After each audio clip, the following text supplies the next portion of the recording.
अस्सलाम वालेकुम दोस्तों, मैं हूं इरफान और आप देख रहे हैं ब्रेन फैक्ट। दोस्तों, अमेरिका ने बिल आखिर सीरिया और इराक पर हमलों का आगाज़ कर दिया है और ये एक नई जंग का आगाज़ है। बेसिकली इस जंग की तफसील के मुतल्लिक आने से पहले, इसके हमले की तफसील से मुतल्लिक बताने से पहले आपको बता दूं कि राइट नाउ ये सारे हमले का मकसद दरअसल क्या है। इसका मकसद याद रहे कि इसका मकसद अमेरिका ने जैसे उस पर हमला हुआ तो उसने साथ ही कहा था कि हमारे हमले का मकसद है कि हम ईरान को डेटर करें, हम ईरान को नुकसान पहुंचाएं। लेकिन इन हमलों में कहीं भी कोई एक भी ईरानी कमांडर, ईरान से ताल्लुक़ रखने वाली कोई जगह, किसी जगह के ऊपर हमला ही नहीं किया गया। 80 से ज़्यादा जगहों पर हमला किया गया, लेकिन उनमें एक जगह भी ईरानी नहीं थी। नंबर एक। नंबर दो, इस हमले का सबसे बड़ा मकसद क्या है? इस हमले का सबसे बड़ा मकसद दोस्तों ये है कि तवज्जो हटाना, कि इसराइल फ़लस्तीन से तवज्जो हटाना। दरअसल हो क्या रहा है इस वक़्त, इसराइल गज़ा में एक तो बुरे तरीके से मार भी पड़ रही है इसको, दूसरी तरफ वो आम शहरियों का, आम लोगों का कत्लेआम कर रही है, नस्लकुशी कर रही है। यूनिसेफ की रिपोर्ट के मुताबिक कम से कम भी 19,000 बच्चे इस जंग में यतीम हो गए हैं, 13,000 बच्चे शहीद हो गए हैं। तो ये यूनिसेफ की रिपोर्ट है।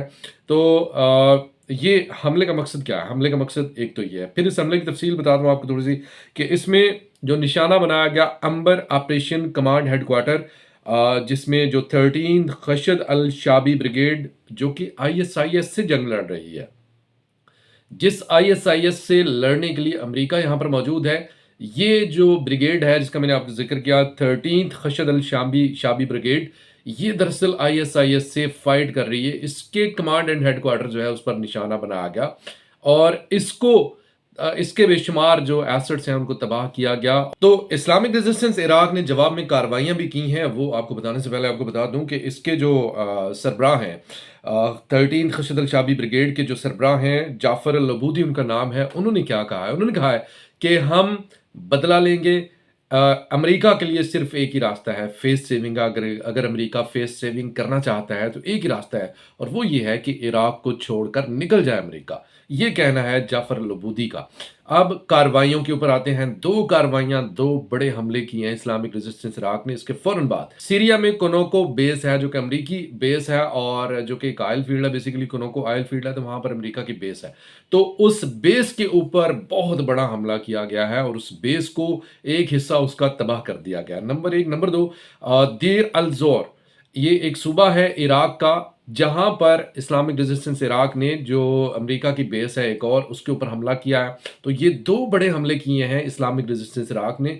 अब उधर जो हौसी हैं उन्होंने भी एक और बहुत बड़ा हमला किया है। एक तो उन्होंने कंफर्म इतलात हैं कि उन्होंने एक और अमेरिकी शिप को, जो कि मर्चेंट शिप था, उसको निशाना बनाया गया है और कामयाब निशाना बनाया गया है। इस हवाले से बरतानिया की कंपनी एम्ब्रे ने बाकायदा से ऐलान किया है कि दो बड़े धमाके सुनाई दिए गए हैं, और उन दो धमाकों के बाद एक जो शिप है जिसके ऊपर लाइबेरियन फ्लैग लगा हुआ था, जो अमेरिका से ताल्लुक रखता है, उसका कोई अता पता नहीं है, उसका कोई उसके साथ राब्ता बिल्कुल खत्म हो गया, उस जहाज के बारे में कोई इतला नहीं है। तो ये हौसियों ने नंबर एक ये काम किया है। एक और हौसियों ने बहुत जबरदस्त काम किया है। इसराइल का एक शहर है जो कि बंदरगाह के करीब है, जिसको एलात कहा जाता है। एलात की एक जगह है अल राश राश।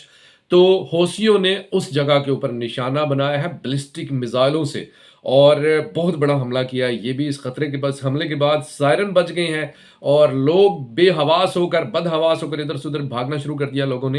तो ये सारी कार्रवाई हौसियों ने नंबर एक की है। इसके अलावा हौसियों ने एक और बड़ी धमकी दी है, उन्होंने बाकायदा से वार्निंग की। इसके मुताबिक मैं पहले भी बता चुका हूं, पहले भी वार्निंग दी थी, एक बार फिर से वार्निंग दी है कि हम इंटरनेट की जो केबल है जो रेड सी से गुजर रही है उसको तबाह कर देंगे, उसको काट देंगे, जिसके साथ यूरोप, एशिया, मिडल ईस्ट, इन सब का आपस में राब्ता कट जाएगा। और जितने फाइनेंशियल क्राइसिस आएंगे, जितने भी इस हवाले से आएंगे मसले मसाइल, वो सारे के जिम्मेदार वो लोग होंगे जो कि इस वक्त इसराइल को सपोर्ट कर रहे हैं, क्योंकि उनका एक ही मुतालबा है कि इसराइल गजा के ऊपर बम्बारमेंट बंद करे, हमले बंद करे, और ये कहना है हौसियों का। और दूसरी तरफ इंग्लैंड ने बड़ी जल्दी इंग्लैंड ने हार मान ली है। इंग्लैंड ने कहा है कि जी हम जो हौसियों के जो हमले हैं उनको डेटर करने के लिए हम मिडल ईस्ट में अमेरिका का साथ हम नहीं देंगे, अमेरिका के साथ हम नहीं आएंगे। और नंबर दो, एक और उन्होंने ऐलान किया, उन्होंने कहा है कि हम यमन के अंदर अपनी फौजें नहीं उतारेंगे, हम जो ग्राउंड फोर्सेज हैं उनको यमन के अंदर हम नहीं उतारेंगे। ये बाकायदा से वाज़ेह तौर पर ऐलान कर दिया है इंग्लैंड ने।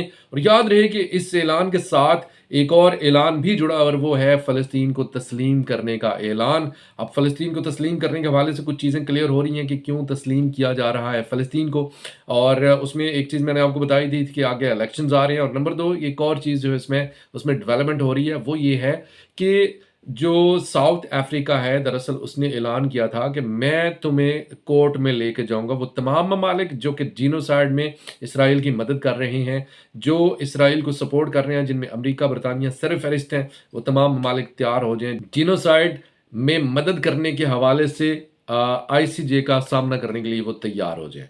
तो इंग्लैंड, और ये सारा कुछ बेसिकली दरअसल इसलिए भी हो रहा है, और दूसरे नंबर पर एक ये है कि इंग्लैंड ने फ़ौरन ऐलान किया, उन्होंने कहा कि जो ही सीज़ फायर होता जाएगा, जो ही सीज़ फायर होगा, तो हम इस चीज़ का इंतज़ार किए बगैर कि इसराइल की फ़ौजें वहाँ से निकलती हैं कि नहीं निकलती, हम फ़लस्तीन को तस्लीम करने का ऐलान कर देंगे। और दोस्तों, ये जो हमला किया है अमेरिका ने, ये हमला दरअसल इसके मुताल्लिक़ एक और बड़ी इंपॉर्टेंट चीज़ बता दूँ कि इस हमले में जॉर्डन ने भी शमूलियत इख्तियार की है। जॉर्डन एक इस्लामी मुल्क है, और एक दूसरे इस्लामी मुल्क के ऊपर हमले में वो ना सिर्फ शामिल हुआ है, बल्कि उसके साथ-साथ जो इत्तलात है, इससे पहले भी मैं आपको एक वीडियो में बता चुका हूँ, आज फिर एक और चीज़ बताऊँगा, और इस बार मैं जो तफ़सील बताऊँगा वो इस्राएली चैनल के हवाले से, इस्राएली चैनल का हवाला देते हुए बताऊँगा, और कोई बड़ी ऑथेंटिक न्यूज़ है, वो भी बताऊँगा आपको। लेकिन इस बार जो है अभी राइट नाउ वो ये है कि जॉर्डन ने अमेरिका के साथ मिलकर इराक और सीरिया में जो एयर स्ट्राइक हुई है, उसमें बाकायदा से जॉर्डन की तरफ से F-16 इसमें शामिल हुए हैं।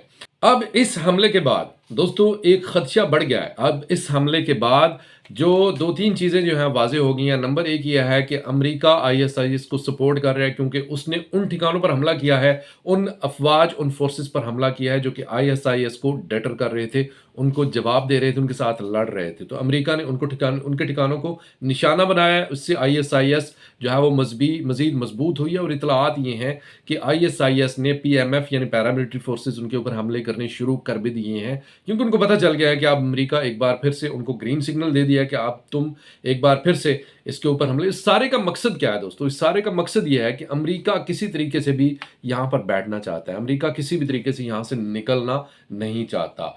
तो ये एक बड़ी इंपॉर्टेंट चीज़ है कि ये हमले करने का मकसद दरअसल ईरान को नुकसान पहुंचाना हरगिज़ नहीं था। एक तो अमेरिका ने बार-बार ऐलान किया कि हम अगले 48 घंटों में हमला करने जा रहे हैं, और हम अगले 24 घंटों में हमला करने जा रहे हैं। फिर कहा कि हम कुछ घंटों में हमला करने जा रहे हैं। तो ये सारा कुछ बताने का मकसद ये था, दरअसल था कि ईरान को खबरदार करना, क्योंकि ईरान ने खुली धमकी वार्निंग दी हुई थी कि जनाब हम आपको नहीं छोड़ेंगे, अगर आपने हमारे किसी भी एसेट को नुकसान पहुंचाया, कहीं भी हमला किया, तो हम आपको नहीं छोड़ेंगे। तो इसलिए अमेरिका ने ईरान को बार-बार वार्निंग देकर, और ईरान ने बड़ा वाइज़ली वहाँ से अपने जो कमांडर्स हैं, क्योंकि दोस्तों जान का कोई नेमल बदल नहीं है।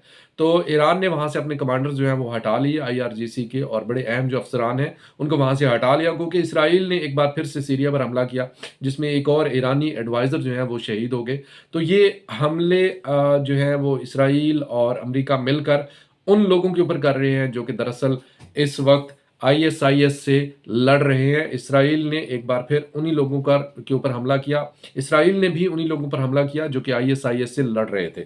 अल जज़ीरा के मुताबिक, अल जज़ीरा की बड़ी कन्फर्म इत्तलात हैं, अल जज़ीरा ने भी ये कहा है कि तमाम हमलों में कोई एक ईरानी एसेट, कोई एक आईआरजीसी का बंदा, कोई एक अल-कुद्स फोर्स का बंदा इन हमलों में शहीद नहीं हुआ है, ना ईरान के किसी एसेट को नुकसान पहुंचा है। गो के 80 से ज़्यादा जगहों पर हमला किया गया, लेकिन फिर भी कहीं पर कोई ईरानी नुकसान नहीं हुआ।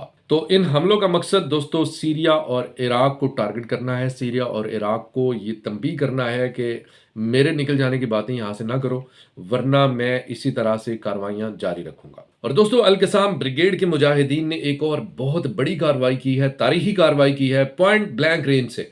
अल कसाम ब्रिगेड के मुजाहिदीन ने 15 इसराइली फौजियों को मौत के घाट उतार दिया है, और वंस अगेन ये बहुत बड़ी तादाद है जो कि इसराइली फौजियों की मौत के घाट उतरी है। दोस्तों, इस वक्त जो वेस्ट बैंक का इलाका है, वहां से कई इसराइली ब्रिगेड्स वहां से निकल चुकी हैं। कल या परसों मैंने आपको वीडियो में बताया था कि 3 ब्रिगेड्स वहां से निकल चुकी हैं, और मजीद वहां से निकल रही हैं। और यहाँ पर आपको इम्पॉर्टेंट चीज़ जो है वो ये है कि ये फौजें वहां से विड्रा नहीं कर रहे। विड्रा होने का मतलब होता है अपनी मर्जी से जाना। और यहाँ से उनको मारकर भगाया गया है। उसकी जो आपको मैंने बताया था कि एक जो जर्नलिस्ट हैं वो बाकायदा से दिखा रहे हैं, जो साज़ो-सामान वहाँ पे छोड़ कर गए हैं इज़राइली फ़ौजी, जिनमें बेशुमार असलहा, गोला बारूद और बेशुमार चीज़ें हैं जो कि वहाँ पर छोड़ कर गए हैं इज़राइली फ़ौजी। तो ये वहाँ से उनको मार पड़ रही है और वो वहाँ से अपनी ब्रिगेड्स जो हैं वो हटा रहे हैं। इस दौरान एक और जो ऐलान है वो किया है, और ये ऐलान किया है इसराइल के डिफेंस मिनिस्टर गैलेंट ने। गैलेंट ने कहा है कि सीज़ फायर का मतलब हरगिज़ नहीं है कि हम हिज़्बुल्लाह से भी सीज़ फायर करने जा रहे हैं। दोस्तों, नंबर 1 पहली बात तो ये है कि हिज़्बुल्लाह ने हरगिज़ सीज़ फायर की ऑफ़र नहीं की इसराइल को। इसराइल को हरगिज़ उन्होंने नहीं कहा कि हमें भी ये जो सीज़ फायर हमास से आप कर रहे हैं, हमें भी सीज़ फायर में शामिल कर लो। पहली बात तो ये है। दूसरी बात ये है कि जो हमास है, उसने भी सीज़ फायर के मुताल्लिक वाज़ेह तौर पर दो टोक ऐलान कर दिए। उसने कहा जी कि कोई सीज़ फायर तब तक काबिल कबूल नहीं है जब तक इसराइल का एक फ़ौजी भी फ़लस्तीन के अंदर मौजूद है। यानी इसराइल के अंदर से तमाम फ़ौजी पहले निकले इसराइली, उसके बाद सीज़ फायर के मुतल्लिक बात होगी। जब तक इसराइली फ़ौजी इसके अंदर मौजूद हैं तब तक कोई सीज़ फायर नहीं होगा। ये वाज़ेह तौर पर उसामा हमदान जो कि हमास के सीनियर रहनुमा हैं, जो सीनियर लीडर हैं, उन्होंने ऐलान किया है। और अब इसका मकसद क्या है? दरअसल दोनों चीज़ों को मिलाकर देखिएगा। नंबर 1 कि इसराइल वेस्ट बैंक से साउथ गज़ा से भी निकल रहा है, और दूसरी तरफ वो कोशिश कर रहा है कि वो लेबनान के साथ जंग छेड़ दे। लेबनान के साथ हालाँकि उसका कोई इस तरह का वो क्लैश नहीं है, लेकिन लेबनान जो है वो नॉर्थ इसराइल के ऊपर उसने शदीद गोलाबारी जारी रखी हुई है, शदीद हमले कर रहा है हिज़्बुल्लाह। और इसराइल जो है वो बेसिकली लेबनान के साथ जंग शुरू करके एक तो इस जंग को तूल देना चाहता है। नंबर 1 तूल क्यों देना चाहता है ये मैं आपको ऑलरेडी बता चुका हूँ कि नेतन्याहू की ये मर्ज़ी है कि जंग चलती रहे, जंग जो है वो चलती रहे, जंग में उसका फ़ायदा है, जंग से उसके इक़्तिदार को तवालत मिलेगी, मज़बूत होगा। जब तक वो हमास के साथ जंग लड़ रहा है फ़लस्तीन के अंदर, तब तक वो लेबनान के साथ जंग लड़ने की पोज़ीशन में नहीं है, क्योंकि एक तरफ हमास उसे रगेदेगा, एक तरफ हमास उसे मारेगा और दूसरी तरफ लेबनान उसे मारेगा। तो इसराइल ये चाह रहा है कि यहाँ पे जंगबंदी हो, यहाँ पे सीज़ फायर हो जाए और फिर मैं रुख करूँ लेबनान का। और लेबनान के अंदर वो फिर ज़ाहिर है कि उसका सबसे बड़ा हथियार ये है कि वो सिविलियन आबादी को निशाना बनाता है, वो आम लोगों को मारता है, और आम लोगों को मारने के हवाले से मतलब जब भी जो भी उसके रास्ते में आता है, कल मैंने आपको बताया था कि बेल्जियम जो एजेंसी है, जो डेवलपमेंट कॉर्पोरेशन है, उसका दफ्तर उसने तबाह कर दिया सिर्फ इस चीज़ के ऊपर कि बेल्जियम क्यों सपोर्ट कर रहा है, कि बेल्जियम ने क्यों फंडिंग को रोकने से मना नहीं किया।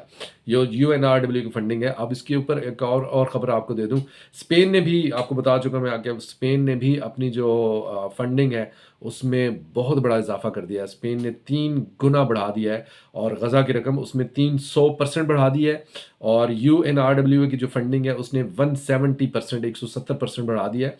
अब एक और काम हुआ है, अब एक और मुल्क की भी आपको खबर दे दूं, पुर्तगाल ने ऐलान किया है कि वो 1 मिलियन यूरो यूएनआरडब्ल्यू को फंडिंग कर रहा है। ये उस रकम से जो ऑलरेडी पुर्तगाल कर रहा था उससे 5 गुना ज़्यादा है। यानी यूएनआरडब्ल्यू की फंडिंग वो नहीं रुकी। इसराइल ने पूरी कोशिश की, उसने अपने जितने हामी ममालिक थे उन सब की उसने मतलब फंडिंग जो है उसको कहा कि रोक दो, और उन्होंने रोक दी। लेकिन पुर्तगाल की सूरत में एक और बड़ा अच्छा मुल्क मिल गया जो कि इंसानियत दोस्त है, जो कि इंसानी हमदर्दी रखने वाला मुल्क है, पुर्तगाल।